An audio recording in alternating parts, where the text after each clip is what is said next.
vachement sur les bras, on appuie beaucoup. Romain, bonjour. Bonjour Eric. Alors, content de te rencontrer parce que je crois qu'on va écouter un témoignage qui n'est pas commun. Tu es sportif depuis longtemps, on commence par le début. J'ai commencé très tôt le foot, à l'âge de 4 ans. Et on va dire que je n'ai jamais arrêté le foot jusqu'à mes soucis de santé en 2018. Et ça a duré 3 ans ces soucis. Ça a duré 3 ans, un peu plus de 3 ans. Ouais. Qu'est-ce qui s'est passé, Romain? J'ai fait une opération pour de l'arthrose, parce que très tôt j'ai eu de l'arthrose au genou, déjà à l'âge de 24 ans. Car en fait, après coup, j'ai appris que le surentraînement à l'âge de 15 ans en centre de formation, ça m'a abîmé très tôt les genoux. Et, donc tu faisais une opération de confort, c'est ça? C'est ça, confort de vie, pour continuer à jouer au ballon, parce que j'avais... Ah, tu aurais pu ne plus... J'arrivais plus à avoir de douleur, et le lundi, quand je finissais j'avais le match le dimanche, le lundi, le genou, il était très douloureux, et j'en pouvais plus. Donc il y avait un procédé sur Marseille, un chirurgien qui régénère le cartilage en cellules souches et PRP, avec un procédé un peu particulier. Il réinjectait la cellule souche dans la rotule, en micro-perforant. Donc pour moi c'était quelque chose de super quoi. C'était un peu le cobaye dans l'histoire ou... J'étais un peu le cobaye de la région parce qu'il y avait certains footeux du coin qui connaissaient son nom et on s'est dit pourquoi pas, et moi je voulais essayer mais pas le cobaye de lui parce que... jouer au foot en fait. Ah oui, moi voilà. J'avais repris goût en jouant avec Corneille en Ligue 1 avec une ambiance très familiale. Pas de pression, pas d'argent, parce que moi, quand j'avais entre 18 et 25 ans, je touchais un petit peu d'argent à jouer au ballon. Les pros, finalement, ça t'a pas intéressé? Non. Non, je dis pas que j'aurais pu être tête d'affiche, mais à 17 ans, j'étais déjà en CFA. Je pense que si j'aurais continué, j'aurais pu peut-être en vivre. Pas assez prétentieux d'être à Ligue 1, je pense pas honnêtement. Mais avoir un petit joueur de national, pourquoi pas quoi. Mais avoir... j'avais pas cette mentalité, puis j'ai mis mes amis qui étaient ici, la famille. Oui, tu es ancré ici, tu es né à Béziers. Je suis né à Béziers, je suis d'ici. J'avais pas trop envie de ça. Alors, on commence par parler comme ça. On s'est bien rendu compte que tu es donc amputé, ouais. Que tu joues, on a vu les premières images, tu joues au foot et tu as fait partie de la dernière Coupe du Monde des amputés. Mais tu vas nous expliquer comment tu en es arrivé là.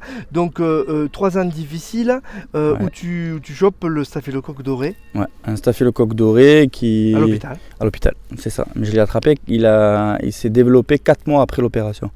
Donc j'étais déjà en... T'es sûr que c'était ça? C'était tout de suite... Comment ça se traduit? C'est des douleurs? C'est des douleurs, vraiment, de très fortes douleurs. Je suis carrément allé aux urgences parce que je ne comprenais pas. J'avais des douleurs dans mon genou, mais c'était vraiment très douloureux. Et l'hôpital de Béziers n'a pas voulu m'ausculter, on va dire, parce que c'est une opération qui était récente. Donc il fallait que je reparte à Marseille, faire une ponction de genou. Et là, au niveau de la ponction, on a envoyé tout au labo et... Le labo a vu un staphylocoque doré. Et là, c'est l'enfer qui a commencé parce que la prise en charge n'a pas été faite correctement. Donc là, c'est plusieurs années? Là, c'est d'abord 5 opérations en 2 mois avec pas mal d'erreurs. C'est dur de se dépêtrer de staphylocoque, hein, ça ouais. Ne pardonne pas. Hein. C'est très dur et surtout que tu es à l'hôpital pendant 2 mois et puis il y a des erreurs médicales. Le sport te manquait, j'imagine? Le sport me manquait et je me voyais plus en faire en fait. Déjà. Et après ces 5 opérations et ces 2 mois, je suis rentré de Marseille. Je ne voulais plus avoir affaire avec cet hôpital là-bas. Oui, là tu es en procès actuellement. Je suis en procès actuellement, ouais. Donc du coup, après coup, j'ai fait une dépression. J'ai fait une dépression où je broyais vachement du noir, où voilà quoi, c'était compliqué. Cool, je savais que j'allais plus être une personne entre guillemets normale quoi. Voilà. J'ai commencé à m'en rendre compte. Il y a eu un processus, il y a eu toute une évolution dans ta tête. Voilà, c'est ça, oui. Jusqu'à en arriver, on peut le dire, à décider toi-même de te faire amputer. Ouais, c'est pour ça que ça n'a pas été sur un coup de tête, quoi. Parce que là, c'était en 2019 ça où j'ai fait ma dépression. Et après, je suis allé voir une chirurgienne à Lyon qui m'a demandé de mettre une prothèse de genou. Donc pour essayer de marcher, de pouvoir arranger tout ce qui a été abîmé dans l'ancien hôpital. Donc j'ai accepté, il y avait un risque aussi d'amputation en essayant cette prothèse. Une prothèse en ayant toujours ta jambe. C'est ça, ouais.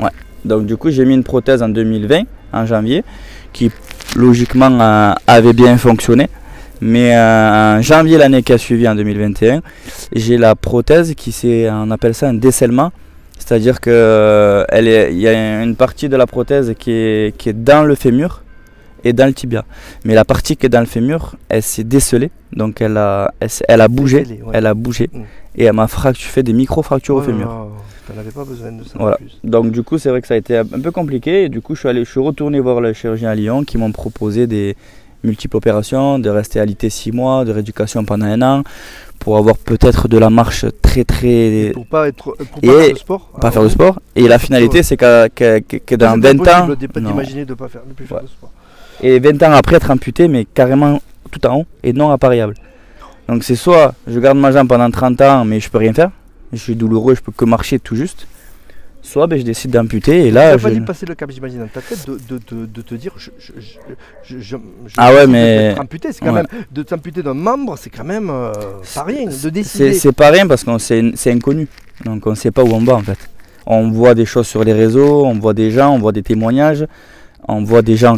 J'ai vu des gens heureux avec une jambe en moins, donc ça t'a donné envie. Je me suis dit, on peut pas dire ça, mais ça m'a motivé à me dire que la vie continue malgré un handicap. Parce que voilà, je trouve que c'est quand même un tabou se dire je coupe une partie de mon corps.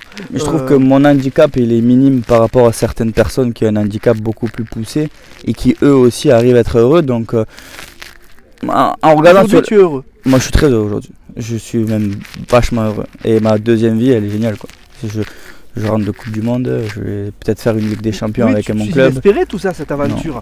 Parce que tu m'as dit tout à l'heure avant de commencer l'interview, au moment où tu décides de faire amputer, tu cherches sur internet, tu sais même pas que ça existe. Non, je sais pas. Je suis avec un collègue tu sais même pas que ça à Marseille, ouais, je savais pas. On était avec un collègue, il m'a dit putain, mais tu peux pas ne pas faire de sport, toi, c'est pas possible. Et du coup, on a fouiné, et là, on a trouvé ce foot amputé. Et je suis allé au culot. Il lui manque une main. Le gardien manque une main. Vous êtes tous en béquille, on l'a vu. C'est ça, on est tous en béquille, que ce soit amputé tibial, fémoral ou même atrophié. Les matchs sont plus courts parce que c'est très physique. C'est 2 x 25, les terrains c'est 60-40. Tout ton corps. Ouais. Pardon, vas-y. Le terrain c'est 60-40. Ah. Donc c'est pas un terrain de foot à 8. C'est un peu plus grand, les cages elles sont appropriées à nous, donc elles sont un peu plus hautes que ceux des foot à 8. Le terrain est un peu plus grand? Il est un peu plus grand, ouais. Ah. C'est particulier, on est presque de surface à surface d'un grand terrain, mais plus étroit. Ah. Donc c'est quand même assez... Mais vous galopez quand même. Mais on galope, franchement je sais pas si on peut dire galoper. Mais ouais, moi je sais pas comment on peut appeler ça, mais en béquille, mais ça galope quand même, mais c'est très physique et c'est très athlétique quoi. C'est pour ça qu'en fait dans ce sport, beaucoup les pays, surtout africains, là-bas c'est des machines de guerre quoi. Ce qui est beau, c'est qu'on a retrouvé dans la Coupe du Monde des pays qu'on n'a pas l'habitude de voir dans le foot valide. Oui, en France, il n'y a que 4 équipes. Voilà, et que dans d'autres pays, c'est des stars quoi. Comme il y a l'Angola qui était champion du monde, l'Ouzbékistan, il y a le Haïti, il y a des pays, voilà, il y a l'Iran, l'Irak qui sont des beaux pays.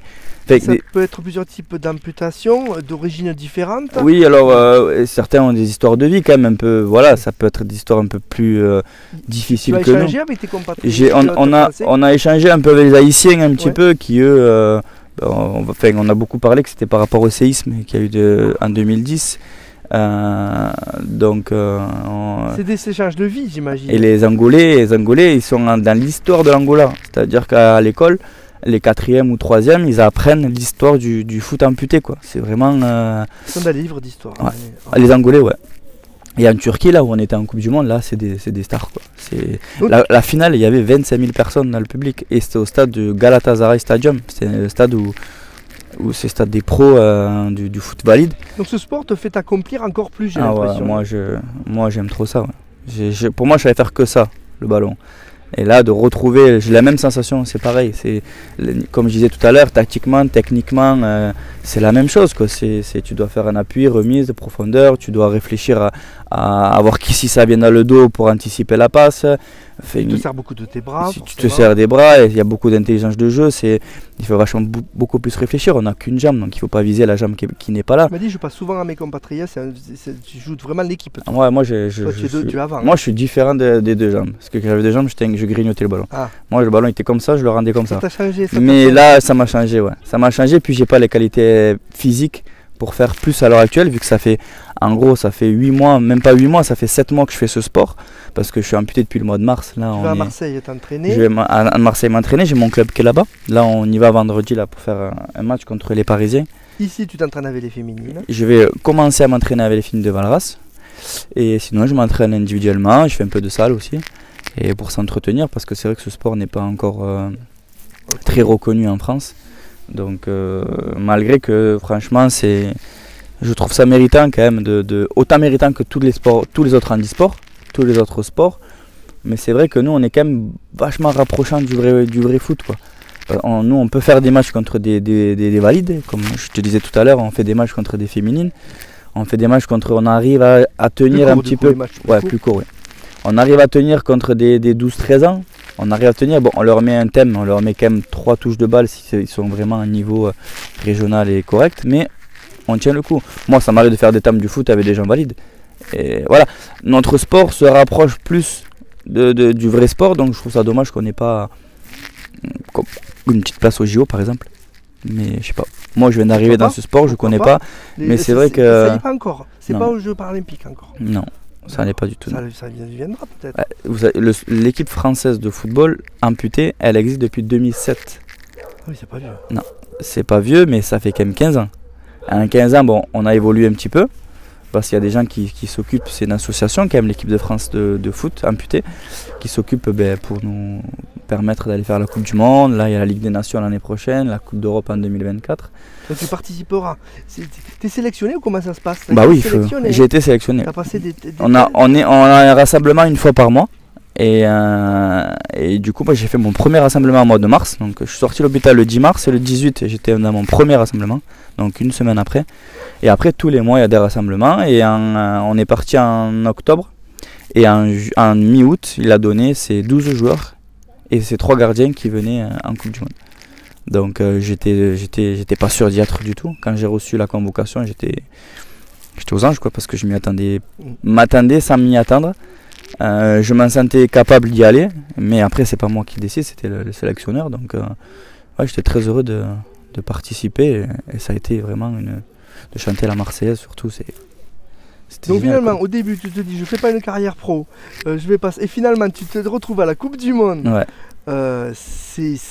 On t'aurait raconté cette histoire avant que tu la vives, tu n'aurais pas cru. Oh, pas du tout. Mais vraiment pas. J'aurais pas. Ce que j'ai vécu, en fait, c'est même difficile à expliquer parce que ça se ressent en fait. Ça se ressent et ça se vit et ça ne peut même pas s'expliquer. Ouais, vraiment. Quand je suis rentré dans le premier stade de Fenerbahçe où il y avait les grands vestiaires, les grands trucs, les choses que au final je n'ai pas vécu, quoi, parce que je me suis arrêté en formation moi à 17 ans, donc j'ai pas vécu le monde de pro, jamais je l'ai vécu, quoi. C'était un peu semi-pro entre guillemets, mais c'est vrai que c'était énorme, quoi. Et en plus je me dis que c'est que le début parce que je viens de connaître ce sport et je compte vraiment T'es pas trop vieux pour... non, il me reste une dizaine d'années, je pense. Là, j'ai 34 ans. Le capitaine, il a 42 ans. Il y a un joueur de notre équipe qui a 47 ans, qui est dans les titulaires. On peut faire du foot amputé plus longtemps que le foot valide. Oui, oui. Parce qu'en fait, on sort beaucoup, quoi. On fait jamais 2 fois 25, à part ceux qui sont... Il y a 2 cadres un peu de l'équipe qui sortent très rarement. Mais sinon, on change quand même. Toutes les 15 minutes, ça change. Voilà. C'est des équipes de combien? Toujours pareil? C'est 6 plus 1, ouais. 6 plus 1, d'accord. Ouais. Donc du coup, c'est...